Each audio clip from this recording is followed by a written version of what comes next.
Dahil tinuturing na weakest link ng kampo ni VP Sara Duterte ang umano'y bagman nitong si Ramil Madriaga sa kinakaharap na impeachment case, posibleng ito pa raw ang makatulong sa kanila sa kaso. Kasabay ito ng muling pag-iit na walang katotohanan ng mga testimonya nito, kabilang na ang paghati daw niya ng limpak-limpak na pera sa iba-ibang mga lugar sa utos umano ng bise. Wala rin daw silang kinalaman sa mga napaulat na banta sa buhay ni Madriaga.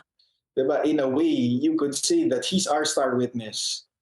Diba? So we don't want anything bad to happen to him. We want him to testify. We want him to trip on himself, on his lies for the world to see. Inaabangan din daw nila ang mga sasabihin ni Madriaga sa kanyang pagharap sa House Justice Committee bukas. Marami siyang mga allegations doon na walang petsa, walang eksaktong petsa, walang mga pangalan ng mga taong pinag-deliveran niya, di umano. Kung magpro-provide siya ng additional details sa House Justice Committee, talagang gagamitin namin yun against him. Kasi kumpiyansa kami na kahit anong sabihin niya, kasinungalingan.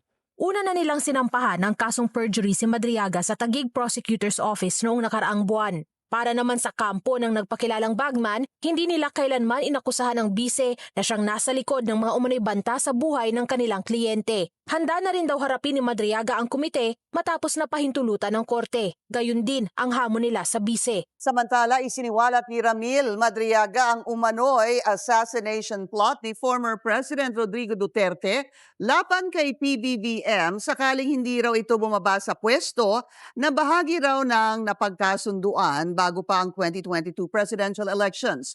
Sa 3 pahinang liham ni Madriaga na may petsang April 11, 2026, sinabi niya na tinalakay ni FPRRD ang anyay mga plano para patalsikin ang Pangulo by all means para pumalit ang kanyang anak na si VP Sara. Kabilang daw sa kinonsiderang extraordinary measures ang impeachment, assassination by poisoning or any other means, at panibagong people power na uumpisahan daw ni FPRRD katuwang na mga retiradong sundalo at pulis. Kinumpirma ng kampo ni Madriaga na siya ang sumulat sa liham. Wala pang pahayag sa ngayon ang Duterte camp o ang Malacanang hinggil sa alegasyon ni Madriaga. Handa na rin daw humarap si NBI Director Melvin Matibag sa impeachment hearing ng Kamara. Isa siya sa mga ipinatawag ng House Justice Committee para himayin ang resulta ng investigasyon sa umano'y pagbanta ni VP Sara sa first couple at kay former House Speaker Martin Romualdez. Isa yan sa mga basihan ng impeachment complaints laban sa bise.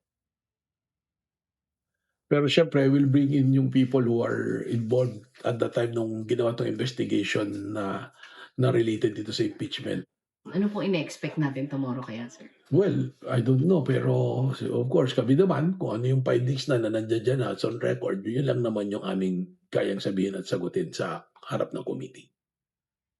Una nang sinampahan ng grave threats at inciting to sedition ng NBI si VP Sara sa DOJ. Isinumite na rin ng ahensya ang mga dokumento kaugnay sa kaso.